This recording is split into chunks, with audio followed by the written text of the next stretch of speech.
प्रसिद्ध शायर और गीतकार निदा फाजली फरमाते हैं कि हरफ़े सरमद खून दारा के अलावा शहर में सी है जो सर उठाए बादशाहत के खिलाफ। एक ऐसा फ़कीर जिसे मिलकर औरंगज़ेब भी हैरान हो गया था और उस मस्त मौला फ़कीर का नाम था सरमद। उनका असली नाम कोई नहीं जानता और उनके बारे में खास जानकारी भी उपलब्ध नहीं है। सरमद अपनी प्रसिद्धि और कहानियों के जरिए लोगों के दिलों में आज भी जिंदा है।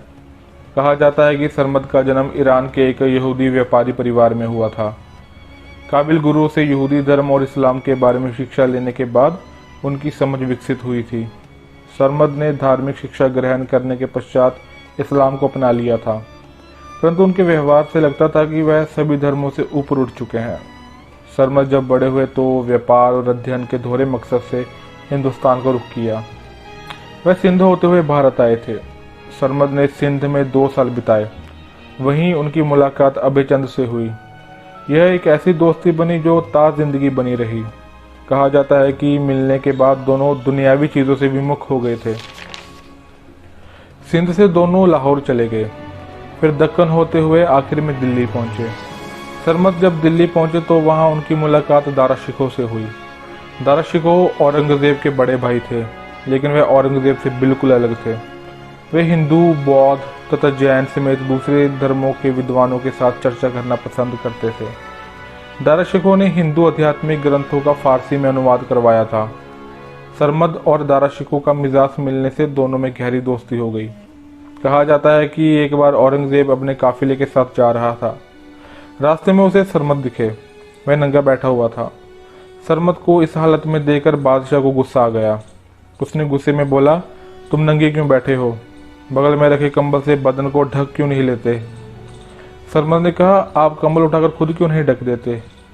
जब औरंगज़ेब ने कंबल उठाया तो उसे उन भाइयों और रिश्तेदारों का सर दिखाई दिया जिनका उसने कत्ल कर दिया था, और साथ ही में उससे टपकता हुआ ताज़ा लाल खून दिखाई दिया। यह सब देखकर औरंगज़ेब घबरा गया और उसके हाथ से कंबल छूट गया। ऐसी जानकारी भी मिलती है कि एक दिन सरमद जंगल के कीचड़ से खेल रहा था और बच्चों की तरह मिट्टी का घर बना रहा था। ये सब करते हुए औरंगज़ेब की बेटी जेबुनिसा दूर से देख रही थी। उसने सरमद से जाकर पूछा, क्या बना रहे हो?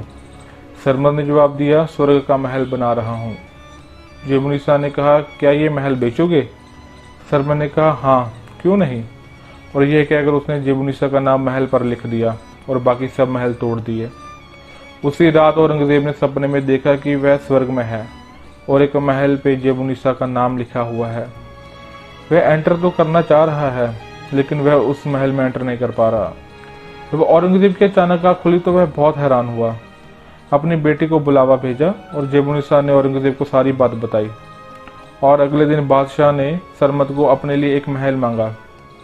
सरमद ने मना करते हुए कहा कि यह वक्त हमेशा नहीं होता, अब समय बीत चुका है। शाहजहां के बाद बादशाहत दारा शिकोह को मिलनी थी। जनता भी उसे पसंद करती थी, लेकिन औरंगज़ेब बादशाह की गद्दी पर नजरें जमाए बैठा था।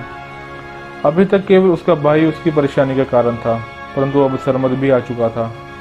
इसी बीच औरंगज़ेब ने मुगलिया सल्तनत को हड़पने की साजिश रची। शाहजहां को आगरा के किले में कैद कर दिया गया तथा दारा शिकोह की हत्या कर दी गई। जनता के चहेते होने के कारण कहीं राज्य में विद्रोह न भड़क जाए, इसलिए औरंगज़ेब ने यह कारण दिया कि दारा शिकोह इस्लाम से विमुख हो रहे थे। औरंगज़ेब का रास्ता साफ होने के बाद उसने सरमद को दरबार में बुलाया। मुख्य काजी की उपस्थिति में सरमद को कलमा सुनाने को कहा गया। कलमा को मानना तथा उसे पढ़ना इस्लाम के बुनियादी स्तंभों में से एक है। कलमा अर्थात ला इलाही अल्लाह मोहम्मद उल रसूल अल्लाह। इसका अर्थ है कोई नहीं है ईश्वर अल्लाह के सिवा, पैगंबर हैं दूत का। लेकिन सरमद ने बस इतना कहा, ला इलाह यानी ईश्वर नहीं है। आगे पढ़ने के लिए बोला गया तो वह बोले, मैं इतना ही जानता हूँ। औरंगज़ेब ने सरमद को लोगों के सामने इस्लाम ना मानने वाला सिद्ध कर दिया और उनका कत्ल करना अब आसान हो गया था। तलवार के एक ही वार से सिर को कलम कर दिया गया। कहा जाता है कि जब सिर धड़ से अलग हुआ तो धड़ ने सिर को हाथों में उठा लिया और सिर ने पूरा कलमा पढ़कर सुनाया।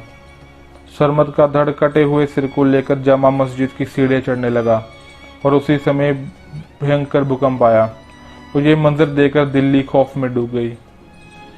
सरमद को देखने के लिए बहुत भीड़ इकट्ठी हुई थी। उस भीड़ में से एक आवाज आई, फकीर को इतना गुस्सा ठीक नहीं। यह सुनकर सिर जमीन पर गिर गया। इस तरह अंत हुआ इंसानियत का और एक नंगे फकीर का।